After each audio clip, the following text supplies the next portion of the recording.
저는 이 대학에서 스트레스를 연구를 했어요. 저희 집안이 거의 다 사고에는 암으로 안 했어요. 39에도 암으로 또 이렇게 지금 사촌들이 지금도 한 30명 있습니다.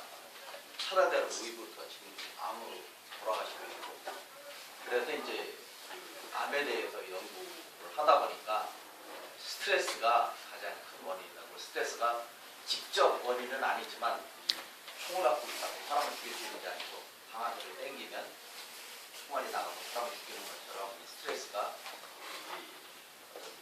결정적인 역할을 하는 걸 보고서 연구를 하다가 스트레스를 그러면 해소할 수 있는 게 뭔가, 그것을 이제 연구를 하다 보니까 기공이라는 걸 제가 찾아서 지금부터 한 15년쯤 전에 중국하고 수교도 없을 때 중국 책을 홍콩을 통해서 이 기공에 대해서 연구를 해왔습니다.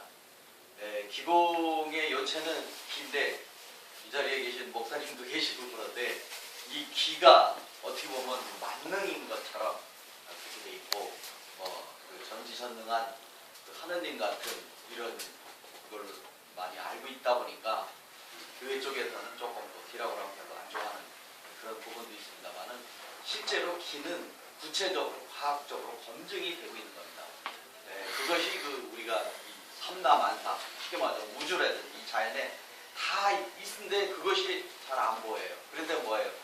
바람이 불 때 나뭇가지가 흔들리는 걸 보고서 아, 바람이 부는구나 라는 것처럼 변화할 때 그 모습이 보여요. 지금도 뭐예요? 우리가 북한이 지금 대포를 가지고 핵무기를 가지고 우리한테 지금 협박을 하잖아요. 지금 뭐예요? 기싸움하고 있는 거거든요. 거기도 새로운 수령이 또 우리는 새로운 대통령이 지금 기싸움을 하는 거예요.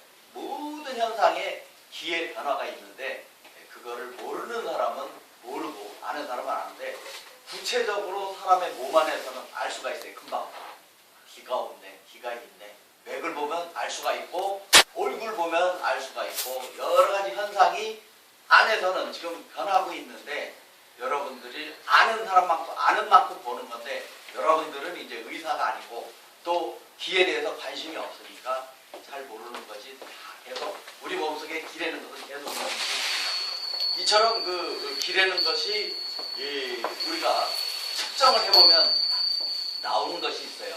저도 이렇게 장풍처럼 기를 써갖고 치료를 했거든요. 그래 이 치료를 하면 원적에선 측정기가 있어요.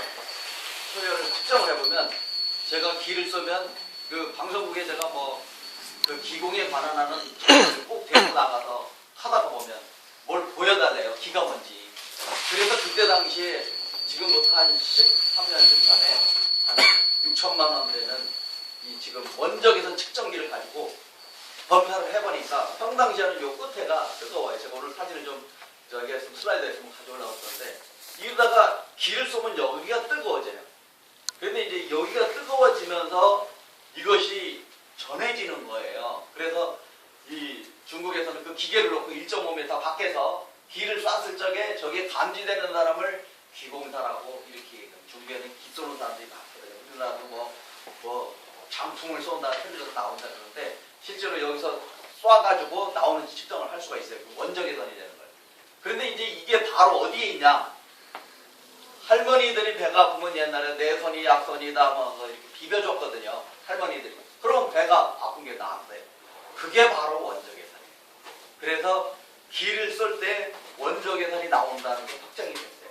그 다음에 뭐가 나오냐면 미세 전류가 나오고 그 다음에 유도 자장이 나오고 그 다음에 이 커피에다 기를 쏘면 커피 맛이 없어져요. 그럼 이건 어떻게 설명하냐?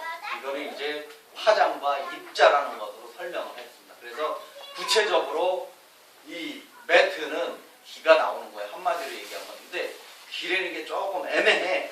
그런데 분명히 측정되면 지금 얘기한 대로 원적외선이 나오고 미세 전류, 아주 미세 전류가 있는데 둔한 사람은 13V를 갖다 몸에 대도요 몰라요.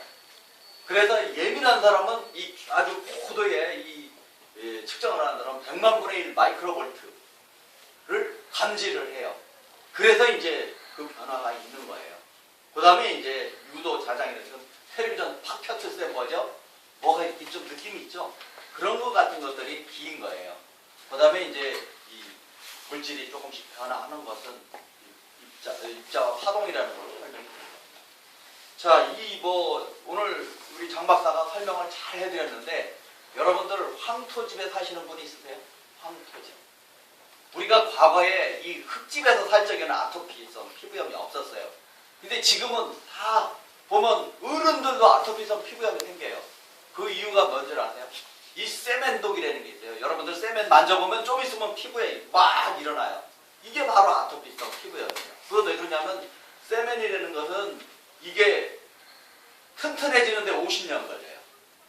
약해지는데 50년 걸려요. 이 세멘트가 100년 정도 간다고 보는데 그러면 이게 뭘로 튼튼해지냐면 물을 뿌리면 튼튼해져요.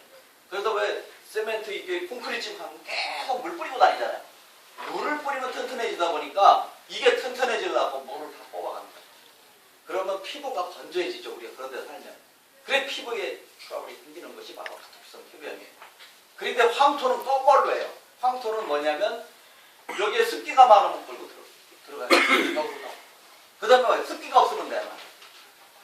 여기 설명한 대로 축열 에너지가 바로 그겁니다. 그러니까 지금 열을 여기에 있는 대로 소자가 그 속에다 다 집어넣어놨다가 필요할 때는 내놓고 필요 없으면 끌고 들어가는 얘기예요. 그러니까 이게 이거를 여름에는 더 시원하고 겨울에는 더 따뜻한 이유가 바로 그 황토집과 똑같은 거예요. 그래서 황토집에 가서 한번 주무셔본 적 있으세요? 그 황토집에 가서 감고 있으면 이런 기분이 개운해요. 그래갖고서 뭐 어떤 사람은 뭐 간암이 있었는데 황토집에 가서 바로 나왔다. 뭐 이런 식으로 여러 가지가 그 효과를 발휘하는데 바로 이 에너지를